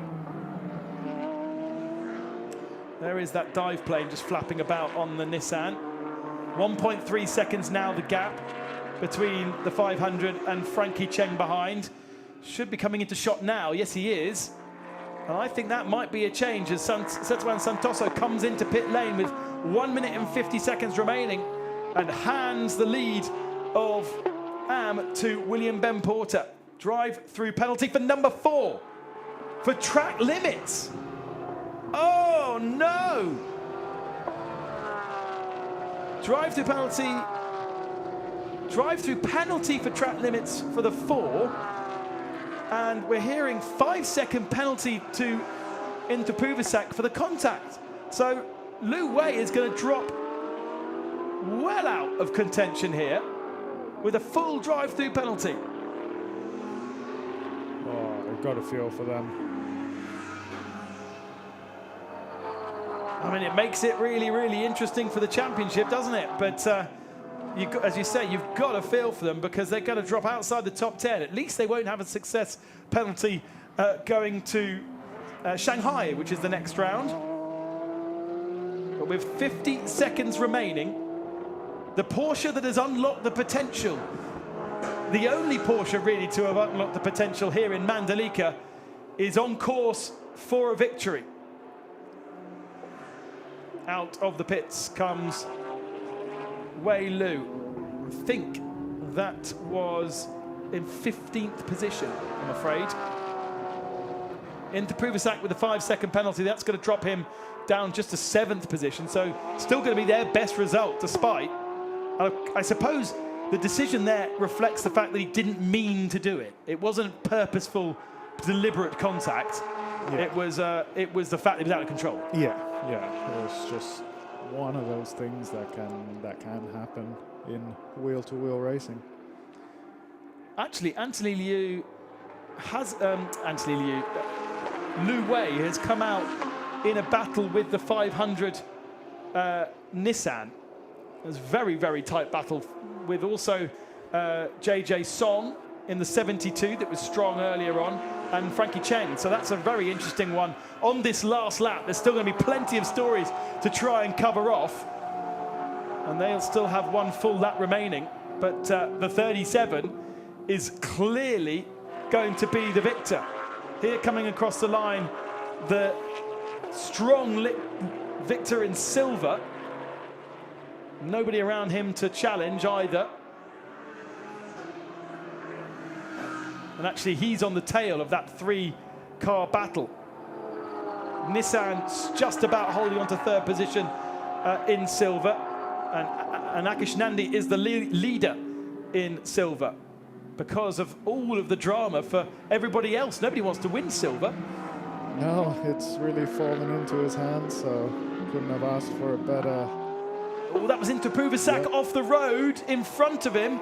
Could that be another opportunity for Nandi to pick up another position? But over the line, Anthony Liu has finally done it. It's been 2 years waiting to take victory to Phantom Global Racing. But with a new teammate this weekend in Luke Hartog, he has done it finally. And here's that battle that we were seeing about to develop. Don't forget that Interpuvisak has a 5-second penalty. Here comes Akish Nandi down the inside of Tony Ruan, and that's going to put him up into 4th position because the Porsche's got that 5 seconds. He doesn't need to pass it, and that's a great result for Akish Nandi. No penalties going into next weekend, but maximum points. 4th position overall.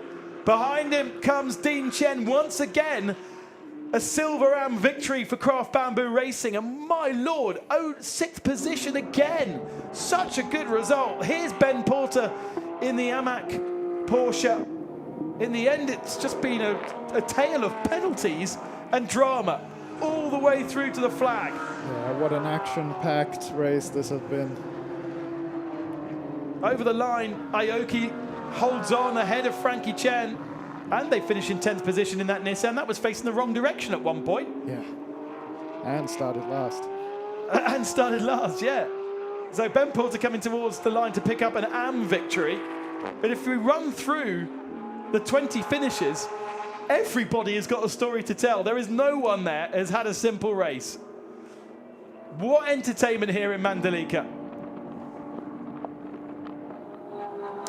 And on his 60th race start in GT World Challenge Asia, Anthony Liu has got his 7th victory. And remember, Lu Wei did that last time out. 7 victories to his name to move to the top of the all-time list. And now Anthony Liu has matched him. And probably that's going to help a lot for the championship. Yeah, incredible drive by both Luke Hartog and Anthony Liu. I don't think they put a foot wrong all race. And it has been a story all the way through the weekend from Thursday as to how that car versus the rest has managed to get something different. Although, to be fair, it was very Porsche heavy in this race at the front of the field. Yeah. So all the complaining about, oh, well, the Phantom car is 1 step ahead. It was definitely still 1 step ahead, but the rest of them still were at the sharp end. Notice that Lu Wei was making his way back to pit lane very fast. I think he's not one to get angry, but I think he's going to be frustrated, perhaps, would be the word. Well, Luke Hartog, how often does a driver come into GT World Challenge Asia and win on your first weekend of trying? Klaus Bachler did it back in 2023 with Viticorn. I'm sure there's been a few others. But Anthony Liu is top of the world here in Mandalika, and that really does set up very nicely for going to Shanghai, his home track, next time out. A circuit he knows really, really well. Yes, he's going to have success penalty.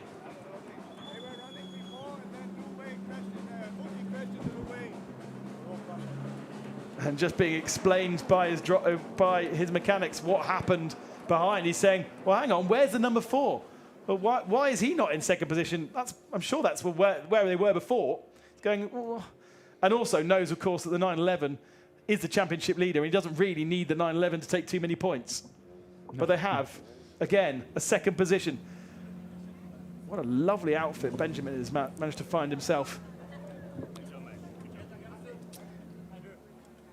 Here's Luke coming in to congratulate Anthony. Well done. I mean, Anthony wasn't sure about his qualifying performance, said he had a problem in qualifying and made a mistake. The Chinese flag proudly flies in front of him.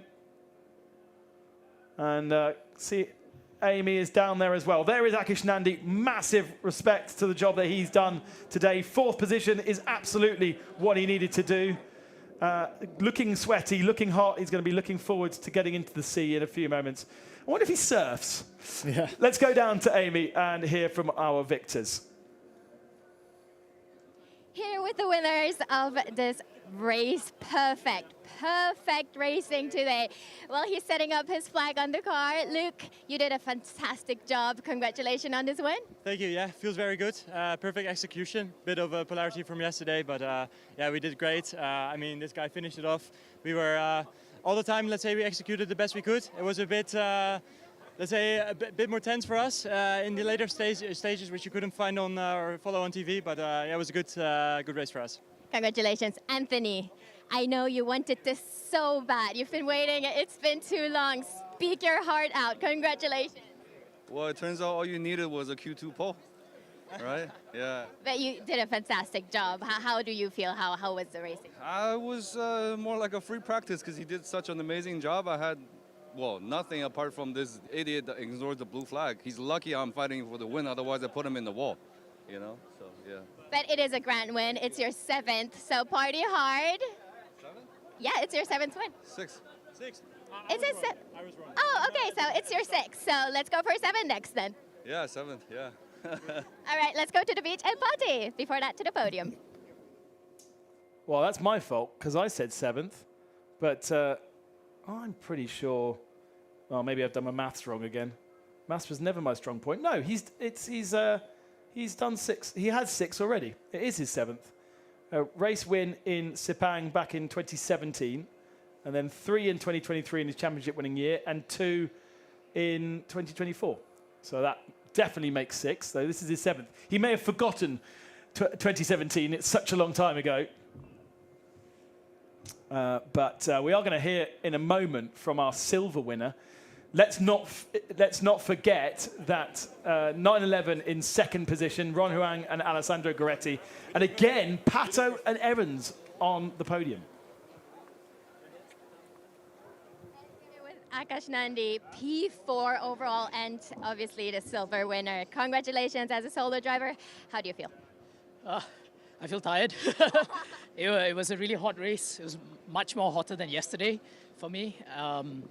But otherwise, we had a different strategy compared to everybody else, so we had to survive in the first stint. And the second stint, we had much better tires to attack. And it paid off. I mean, we managed to come through all the way from behind to P4 and first in class. So I think the team and I can be really proud of this because I think we struggled a little with the BOP this weekend. But still, we can be positive and carry this momentum forward. Consistency is key. I see that you physically also, prepared well after Sepang. You're not as cooked as last time, I guess. I think I'm just getting used to it. I mean, I haven't really changed much with my prep, but just it's more on a mindset battle, especially in the last 20 minutes of the race. I have to keep talking to myself and say that, it's not long. It's just only 10 laps to go, so treat it like a go-kart race. Confidence is key. Congratulations. Thank you. And don't forget the sticker on his overalls there, the SRO GT Academy for drivers under 30 years old, silver drivers, judged through consistency, not necessarily your overall result, and he'll be seeing potential big prize for the winner of that at the end of the year. So Akash Nandi is your silver winner. Pro-Am going to Luke and Anthony. Silver-Am to Dean Chen and Liang Jiatong, Alex Liang. And then the Am victory to Andrew McPherson and Ben Porter.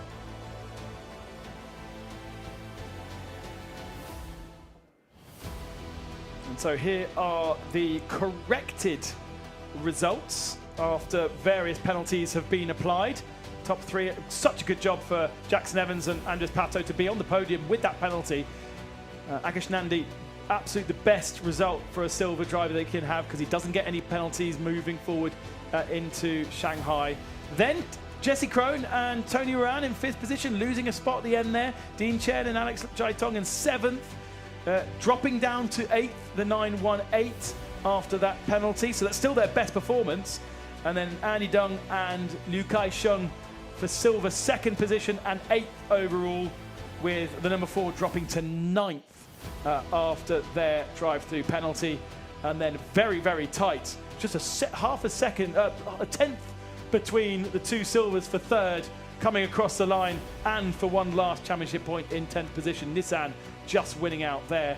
The 72 of Brendan Leach, which was at the sharp end at the start of the race, down to 12th spot. Many, many, many stories to dissect from everybody in that race. Not least, of course, the track limits, which is obviously a continued frustration for so many. But we will soon be able to celebrate the correct podium. And incredible, particularly incredible to see that, the success penalty, Sandy, that we have with the silvers, hugely penalising. But then you look at the non-silver penalty, and it's still allowing the 15 and the 911 to be back on the podium in the second race. Yeah, certainly when you have a good lineup like Andres Pato and Jackson Evans here, you can kind of work around that success penalty, but of course they both have to drive really, really well to make up for it.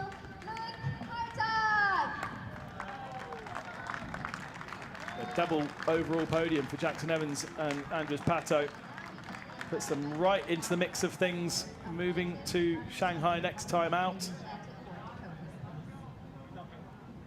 I never quite understand what you're doing when you're twisting your arm and filming all different kinds of directions like that, but Anthony getting his champagne prepped, probably the cork flying towards the 22 box. That's what he was referring to, by the way, when he was talking about the hot moment where the back marker didn't get out of the way. I would have put him in the fence.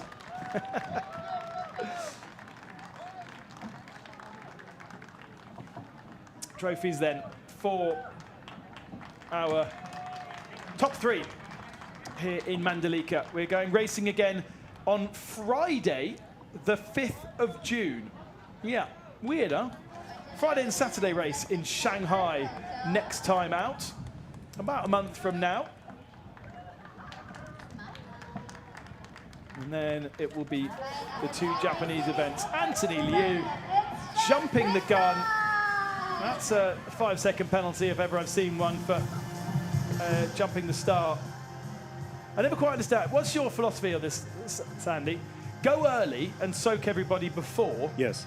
But then have nothing left to fight back with. Yes. Or go late when everyone else has already I think popped their getting box. the first shot in that's P1. 76 points for the 911 Porsche, ahead of Anthony Liu just by 11 points. And look at that, even with a difficult weekend, Piccirillo and Lu Wei still third, with Pato and Evans in fourth, and then Tony Moran in fifth for Team KRC. But already a big chunk of points behind. That consistency for the 911 really, really helping. And that is why Anthony Liu looked at them and went, how are they in second position? I didn't expect them to be there. It is going to be the battle of the Porsche GT3Rs, I think, this year. Although, great to see the Audi Sport in fourth position.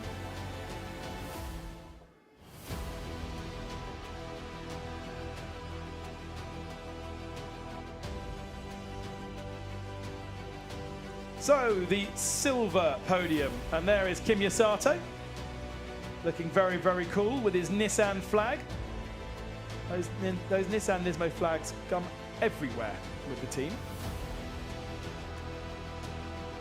Anthony Liu Kai-shun and Andy Dung in second spots, and there is Akish Nandi.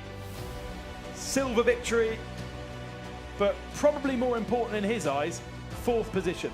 Fifth position would have meant taking 11-second penalty. Sorry, third position would have meant taking an 11-second penalty at the next event, which, especially being a race one, would have really not been ideal. Yeah. So he's finished in pretty much the perfect position to set himself up for a strong race one in Shanghai. He's given away 3 points. So you've obviously 18 for 15 for third, 12 for fourth. So he gives away a couple of points, but ultimately doesn't Harry have that penalty. If he could do that in every race, that would be the ideal situation,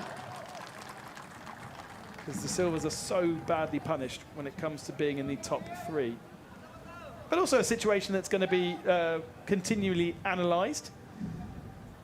7 seconds was the penalty for pit lane for being a single driver here, but it was only 5 seconds in Sepang. And of course, perhaps might not be so much of a subject with Jean Galal unlikely to be with us in Shanghai, very much because that's Le Mans time, Le Mans being the weekend after, so test day will be the same the Sunday. And yes, he probably could do a Friday and a Saturday race and then fly and do test day, but I'll tell you what, it would be a bit knackered. Nandi leads the silver standings by 19 points over Frank Chen and James Yu Kwai after their victory yesterday, with Aoki in the Nissan in third position, of course, because he's had 2 different teammates, Mayake and Sato. Amazing. I always think that when I look at the lineup of the Harmony Racing Ferrari, that's the real strong one, and yet it just haven't got the rub of the green, and they sit there in fourth position.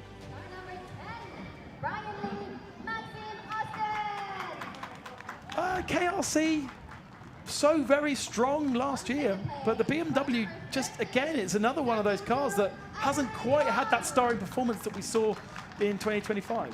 Yeah, strange. I mean, when those M4 GT3s initially came out, they seemed so powerful, especially in the mid. But yeah, to know that they haven't been able to get victory in GT World Challenge Asia is surprising. Yeah. And overdue, I believe. Yeah, still no victory. So, top 3, Brian Lee and Max Hussein, even with a penalty, still managing to get to third position. He spoke to Adley Fung, and Sung Ji-soo. They're second in Silver Am, off from the pole. And definitely need to talk to Dean Chen in the next weekend, because we've seen him star here in Mandalika, but we didn't get a chance to talk with him. Not taking anything away from Alex, because Alex is obviously doing a very, very good job, but Dean, with such little experience, I think is particularly impressive. Yeah, very impressive for him.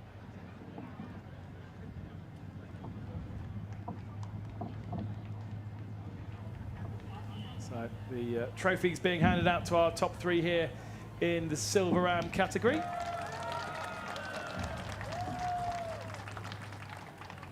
Fastest lap of the race, by the way, went to the 96 Ferrari. I don't know when it was done, but that's the Andy Dung and Liu Kai-shun Ferrari. So that's faster than any pro car. Yeah, it just speaks to the pace they have and have had all weekend, but and the lack of points. Yeah.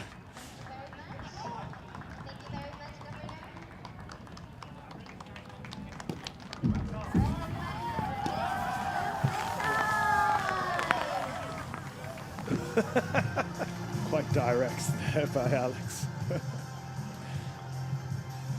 Having a good go at Jay-Z and Adley there. And the surf is up. So Dean Chen and Alex Liang, 77 points over the Porsche Center Okazaki car. Just 7-point difference between the two there.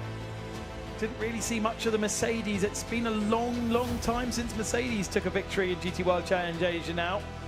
Lili Chow and Elias Seppänen stopping at the side of the road.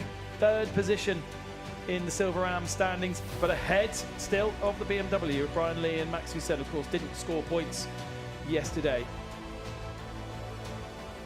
What actually happened to the 25 and the 18? 25 ended up being a lap back down in the last finisher, so it did take the checkered flag, but it ended up a whole lap back. So it must have been a drive-through penalty that we didn't see.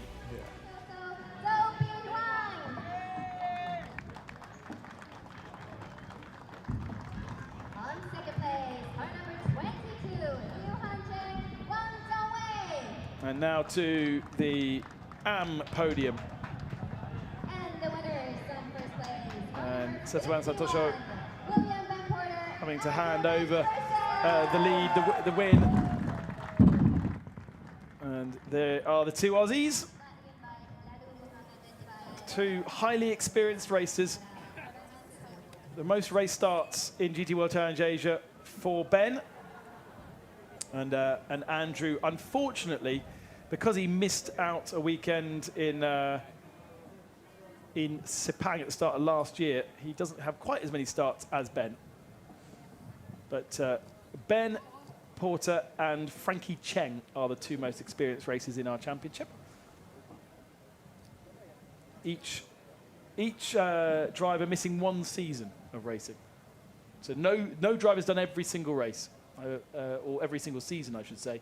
Well, partly thanks to COVID and, you know, there's the travel restrictions there. The Australians actually did do the COVID year,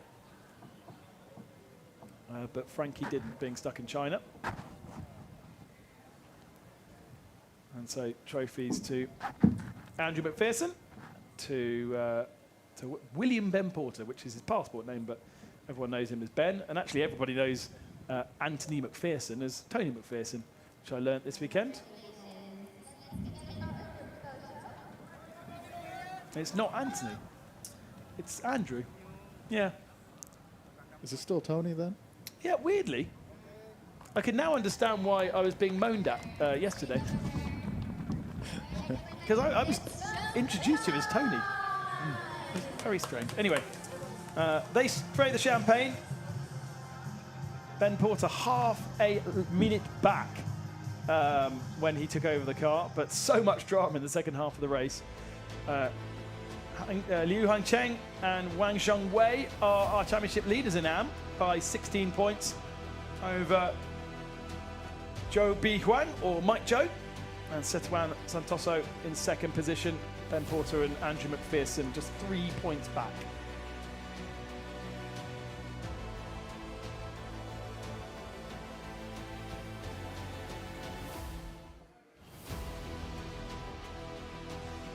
Well, great to come back to Mandalika.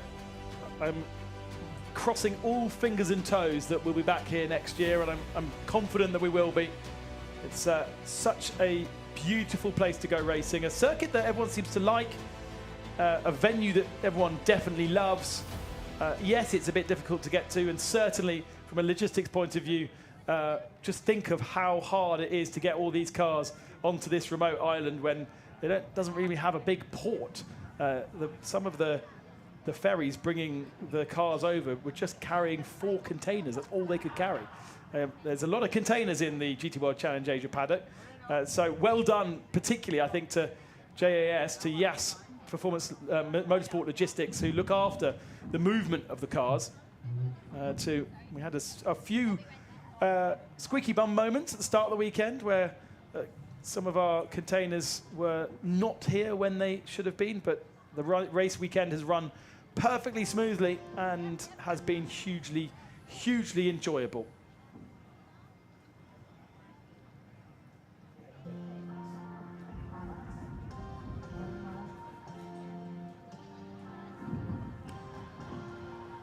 Let's go down to Amy, who is going to do another interview, and she's going to chat to our AM winners, Andrew McPherson and William Ben Porter. Here with the winners of the AM class. What a perfect day for you guys. How was it to be in the middle again of the podium?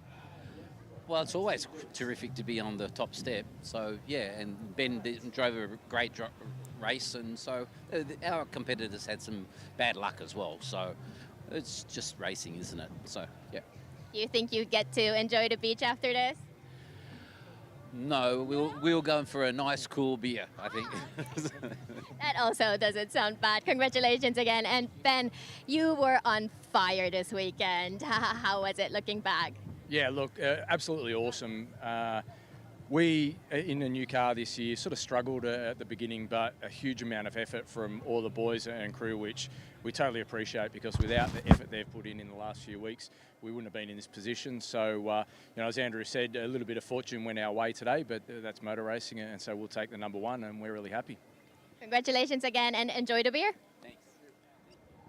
Yeah, see, Amy has got different priorities to some of our, especially Australian drivers. I think that's his. I mean, to be honest, you could go to the beach and have a beer. Yes. I do actually recommend Yellow Gate. If anyone's listening, go down to the Yellow Gate and go to the beach there. It's probably best for sunset, but a lot of these drivers will be going off straight home. Here are the highlights then from GT World Challenge Asia's Race 2 in Mandalika, with the pros in the cars and very physical. Watch out for Alessio Picariello here. From 5th position, Brendan Leach gets pushed wide and up to 3rd from a row #3 start. A really good start from him, and Adley Fong also following through, and a great start for the #13, and Brendan Leach initially really being dropped down. This was a big error from Sean Galile into the side of the #13 of Adley Fong, beached in the gravel, and an early bath for the superstar from Indonesia. Back to green flag racing after a short safety car, and qualifying wasn't particularly straightforward, so we had a lot of cars out of position, including Jesse Crone scrawling all over the back of Kai-Shan Liu, who'd done an amazing job as a silver driver in the thick of things with the pros. Liu Kai-Shan holding on ahead of Jesse Crone after yesterday, the two of them making contact. At the head of the field, though, a car usually piloted by Dorian Boccolacci. This weekend, with Luke Hartog aboard, got an 8-second advantage before pit stops. No success penalty for the 37, so it would leave the pit lane with even greater advantage over Lu Wei. And then we had to have another full course yellow because we had a Mercedes stopped at the side of the road.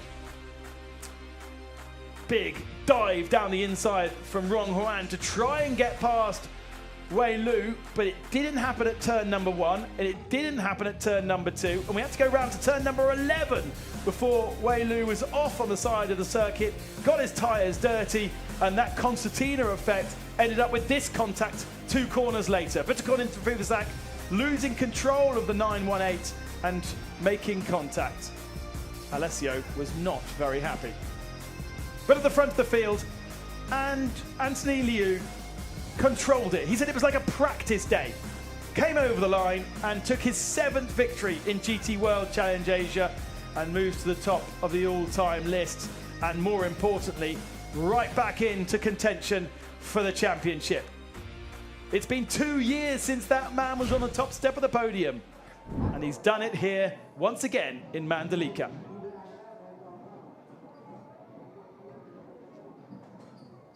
Here are the global manufacturer standings after this race, and unsurprisingly, Porsche have extended that advantage over Mercedes. The big key, I suppose, here this weekend is the Audi Sport group getting nice and close to BMW and Ferrari. They don't quite have the same representation elsewhere around the world, and expect the gap, well, certainly BMW, to get a little closer. Mercedes taking really no points out of racing here in Asia.